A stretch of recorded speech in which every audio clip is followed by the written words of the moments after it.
নমস্কার, আমি আজকে একটা অন্যরকম ভিডিও নিয়ে চলে এসেছি।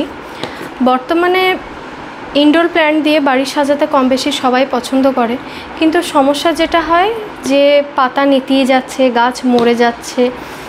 সেক্ষেত্রে কি করতে হয়? যখন গাছ মরে যায় ইনডোর প্ল্যান্টগুলো, তখন সবাই বেশি বেশি করে জল দিতে হয়। তো অনেকের জিজ্ঞাস্য, গাছে কতটা জল দেব, রোজ জল দেব কি না, মাটিতে কি দেব, কি সার ব্যবহার করব, কতটা রোদ দরকার, কোন গাছ বাড়িতে রাখা যায়, বাড়িতে পোষ্য থাকলে এই গাছ রাখা যায় কি না, এসব নানা রকম প্রশ্ন অনেকেই করে। তো সেই সব যাতে কোনো রকম সমস্যা না হয়, তাই জন্য আমি আজকে এই ভিডিওটা নিয়ে চলে এসেছি। তো ইনডোর প্ল্যান্টস তৈরি করার জন্য প্রথমেই যেটা করতে হয় সেটা হচ্ছে মাটি ঠিকঠাক তৈরি করতে হয়।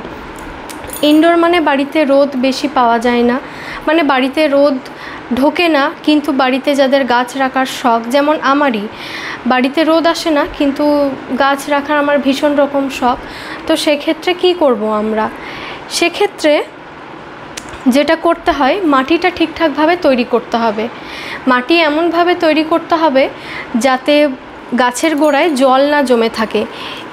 এই গাছের গোড়ায় জল যদি জমে থাকে, রোদ না পাওয়ার কারণে সেই গাছটা কিন্তু গোড়াটা পচে যাবে, শিকড়গুলো পচে যায়। তো সেক্ষেত্রে মাটি কিভাবে তৈরি করতে হবে, 4টে ভাগে যদি ভাগ করা যায়, একটা মাটিকে 4টে ভাগে যদি ভাগ করা যায়, ইনডোর প্ল্যান্টসের ক্ষেত্রে 2 ভাগ মাঠের মাটি নিতে হবে, 1 ভাগ নিতে হবে বালি, 1 ভাগ ভার্মি কম্পোস্ট, 1 ভাগের মধ্যে ভার্মি কম্পোস্ট আর নিমখোল আর অ্যান্টিফাঙ্গাল, এই 3টে মিশিয়ে দিতে হবে। মাটি তৈরির সময়ই যদি এগুলো হয়, তাহলে গাছে পাতাতে পোকা লাগা বা ছোট জাব পোকা যেগুলো হয় সেগুলো তৈরি হয় না। তো নিমখোল খুবই ভালো কাজে দেয়, সেক্ষেত্রে নিমখোল প্রত্যেকবার মাটি তৈরির সময়ই আমি দিই। আর এঁটেল মাটি একদম যাতে ব্যবহার করা না যায়। আর লক্ষ্য রাখতে হবে এই যে তলায় যাতে ভালো রকম ড্রেনেজ সিস্টেম থাকে, সেরকম করতে হবে। এই যে তলাতে ভালো রকম যাতে জল বেরোতে পারে সেরকম করতে হবে। এরপর হচ্ছে কি কি গাছ বাড়িতে রাখা যায়, কোনগুলো ইনডোর প্ল্যান্টস। নার্সারিতে গেলে আমাদের বিভ্রান্ত করে দেয়, এই গাছ বাড়িতে রাখা যায়, রোদ লাগে না, কিন্তু বাড়িতে আসার কিছুদিন পরেই আমরা বুঝতে পারি যে ওই গাছটা মরতে শুরু করেছে, মরে যাচ্ছে। তো সেক্ষেত্রে অবশ্যই মোবাইলে সার্চ করে নেবেন, বিশেষ করে ক্রোমে, গুগলে সার্চ করে নিলে ওরা একদম প্রপারলি দেখিয়ে দেয় কোন গাছগুলো ইনডোর প্ল্যান্টস। যেমন এটা হচ্ছে স্নেক প্ল্যান্ট, এটা অবশ্যই বাড়িতে এইটাই একমাত্র গাছ যেটা আমি বাড়িতে রেখে দেখলাম সবথেকে কম লাইটে, জল ছাড়াও কোনো সমস্যা হয় না, সবথেকে কম লাইটে এই গাছটাই একমাত্র হয়। এটা পিছনে ওই লম্বা যে গাছটা আছে সেটাও স্নেক প্ল্যান্ট, এটাও একটা স্নেক প্ল্যান্ট। তো এইগুলো স্নেক প্ল্যান্টগুলো খুব ভালো গ্রো করে। এছাড়াও আছে মানি প্ল্যান্ট। মানি প্ল্যান্ট জলে অনেকে বসিয়ে রাখে, জলে বসিয়ে রাখলেও খুব ভালো হয়, সেক্ষেত্রে গ্রোথ খুব একটা দেখা যায় না, কিন্তু গাছটা খুব সতেজ থাকে। আমি এটা মাটিতে বসিয়েছি। কিন্তু যাই ইনডোর প্ল্যান্ট হোক, এই যে এই গাছটা, এক্ষেত্রে কিন্তু এমন নয় যে এটা জলে থাকে বলে এটা এঁটেল মাটিতে বসাবো। যে ইনডোর প্ল্যান্টই বাড়িতে বসাবো সেক্ষেত্রেই যেন ড্রেনেজ সিস্টেম ভালো থাকে, আর মাটিটা সেভাবেই তৈরি করতে হয়, বালি আর মাটি মিশিয়ে।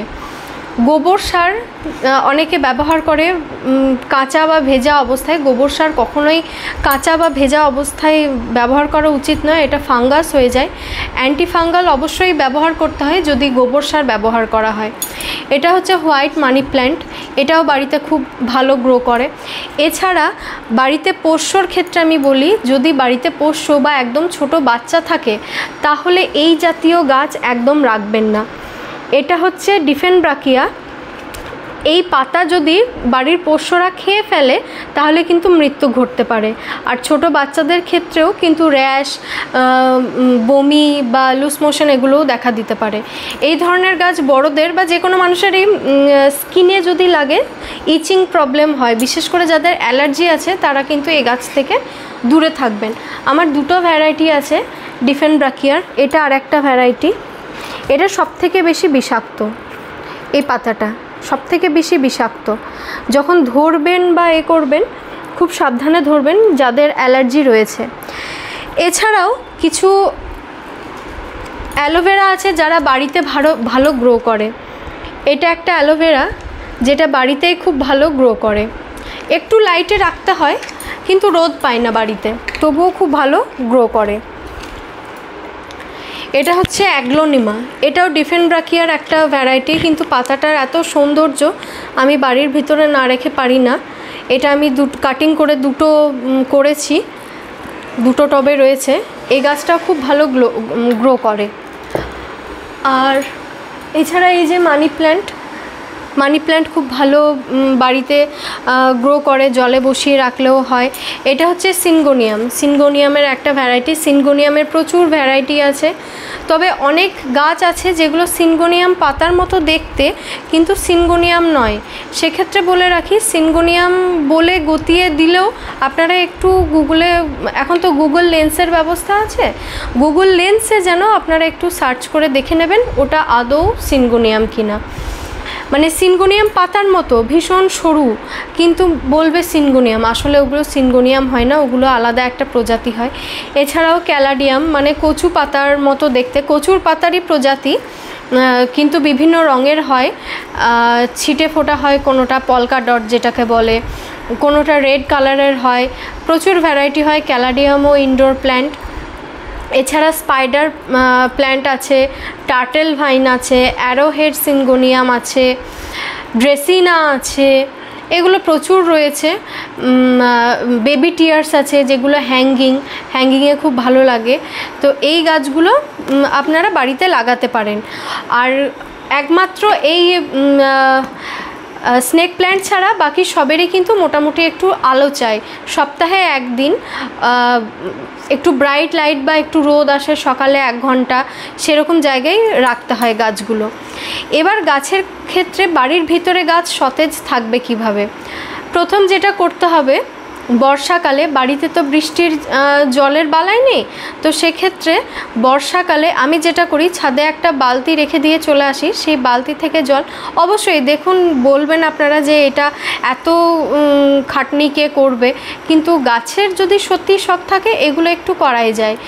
বালতিতে জল নিয়ে সেই জলটা আমি স্টোর করে রাখি, 5 লিটারের যে জলের ক্যানগুলো হয় সেগুলোই, সেই ক্যান থেকে জল নিয়ে বৃষ্টির জল চেষ্টা করবেন স্প্রে করার, বা যে কোনো সময়ই। আর ইনডোর প্ল্যান্টে গাছের গোড়ায় জল দেবেন যখন গাছের গোড়াটা একটু শুকনো হবে তখন, মানে জল রোজ দিতে হবে এমন ম্যান্ডেটরি ব্যাপার কিছু নেই, যখন গাছের গোড়াটা শুকনো হবে তখন। তাছাড়া কিন্তু রোদ না পাওয়ার কারণে গাছটা পচে যাবে। আর বেশিরভাগ দিনই স্প্রে করবেন, দেখবেন ওই স্প্রে করা জলটাই গাছের গোড়ায় গিয়ে একটু ভিজে ভাব আসবে, সেইটাই কাজে দেবে। বৃষ্টির জল স্প্রে করবেন। এছাড়াও সার বলতে যেটা খুব সতেজ রাখতে সাহায্য করে সেটা হচ্ছে এই যে এনপিকে, এই যে পিঙ্ক কালারের হয়, এটা একটু চিনির মতো দেখতে, এটা 5 লিটার জলে 1 গ্রাম মাপ হচ্ছে এটা। আমি যেমন 2 লিটারের একটা বোতল ব্যবহার করি, সেই 2 লিটারের বোতলে এটার অর্ধেকেরও কম দিই। তো এইটা খুব গাছকে সতেজ রাখতে সাহায্য করে। আর এনপিকে গাছের গোড়ায় দেওয়ার থেকে ইনডোর প্ল্যান্টের ক্ষেত্রে অন্তত গাছে স্প্রে করবেন, তাহলে খুব ভালো কাজে দেয়। এছাড়াও আছে সেটা হচ্ছে এপসম সল্ট। কোনো গাছ যদি ঝিমিয়ে যায়, বিশেষ করে নতুন লাগানো গাছ যদি দেখেন ঝিমিয়ে যাচ্ছে, তাহলে কি হয় জানবেন সেই গাছটার হয়তো শিকড়টা ছড়াতে পারেনি, একটা পরিবেশ থেকে ওরা আরেকটা পরিবেশ অ্যাডপ্ট করে, তো যার জন্য ওদের সমস্যা হয়। তো সেক্ষেত্রে যদি ঝিমিয়ে যায়, তাহলে এই যে এপসম সল্ট, এটা ওই ব্রাউন কালারের চিনির মতো দেখতে, এটা জলে গুলে 1 লিটার জলে হাফ চা চামচ গুলে স্প্রে করবেন। আর যদি নতুন গাছ হয় সেক্ষেত্রে গাছের গোড়ায় দেবেন। আর একটা হচ্ছে, যখন নতুন গাছ কিছু বসাবেন, বিশেষ করে কাটিং করা গাছ, সেক্ষেত্রে অ্যান্টিফাঙ্গালটা, যেখানে শিকড় বা কাটিং করা অংশটা, সেখানে ফাঙ্গাল অ্যাটাক হওয়ার ভীষণ একটা প্রবণতা থাকে, সেক্ষেত্রে ফাঙ্গিসাইডটা খুব আর কি কাজে দেয়। আর এছাড়াও যদি আর কারোর কোনো প্রশ্ন থেকে থাকে ইনডোর প্ল্যান্টস সম্পর্কে, তাহলে আমাকে জানাবেন। আর বাড়ির ভিতরে ক্যাকটাস জাতীয় গাছ একদমই লাগাবেন না, আমি নিজস্ব অভিজ্ঞতা থেকে বলছি, একদমই হয় না। সেক্ষেত্রে বাড়ির বাইরেই রাখতে হয়। বাড়ির বাইরে যদি রাখার জায়গা না থাকে সেক্ষেত্রে সাকুলেন্ট আর ক্যাকটাস জাতীয় গাছ আপনারা রাখবেন না। ইনডোর প্ল্যান্ট এগুলো মোটেই নয়, এগুলো নার্সারি থেকে গতিয়ে দেয় বেশি দামে কেনানোর জন্য। আমরা তো ভীষণ অভিভূত হয়ে যাই, এই গাছটা ভীষণ ভালো দেখতে, সেইটার ওরা সুযোগ নেয় যে এই গাছটাও তাহলে কিনবেই, তো আপনাকে দিয়ে কেনায় যে এই গাছটা ইনডোর প্ল্যান্ট, একটু এই হলেই হয়, একটু ওই হলেই হয়। কিন্তু বিশ্বাস করুন একদম হয় না। ক্যাকটাস পুরোপুরি রোদ চায়, পুরোপুরি রোদ চাই, তাছাড়া ক্যাকটাস হবে না। আর এছাড়াও যদি আরও কিছু কারোর জানার থাকে তাহলে আমাকে কমেন্ট করে জানাবেন, পরের ভিডিওতে আমি সেটা কভার করার চেষ্টা করব। আর একটা কথা, নতুন কোনো গাছ ইনডোর প্ল্যান্ট কাটিং করে একটা, এইটাই যেমন একটা চারা তুলে আর একটা টবে যদি লাগায়, এখানে 4টে চারা আছে, একটা টবে যদি লাগায় সেক্ষেত্রে এই গাছটা তুলে এরকম একটা জায়গায় রাখবেন। এই যে দেখুন শিকড়গুলো আস্তে আস্তে বেরোচ্ছে, তো সেই শিকড় বেরোনো পর্যন্ত অপেক্ষা করবেন, তারপরে গাছ লাগাবেন। গাছ মরে যাওয়ার প্রবণতা কম হয় এতে। এটা হচ্ছে বড় মানি প্ল্যান্ট, পাতাটা অনেকটাই বড়। এটা আমি নতুন চারা করতে চাইছি। একটাই পাতা যতদিন সতেজ থাকবে জানবেন গাছ ঠিকই আছে। তাড়াহুড়ো করার কিছু নেই, ধীরে সুস্থে আপনারা চেষ্টা করুন আর গাছ লাগান। গাছ আমাদের পরিবেশের জন্য অবশ্যই দরকার। সেটা বাড়ির সৌন্দর্য বৃদ্ধির অজুহাতেই যদি মানুষ গাছ লাগায় তাহলেও পরিবেশটা অনেকটাই বাঁচে। তো ভালো থাকবেন, সুস্থ থাকবেন, গাছেদের যত্ন নেবেন।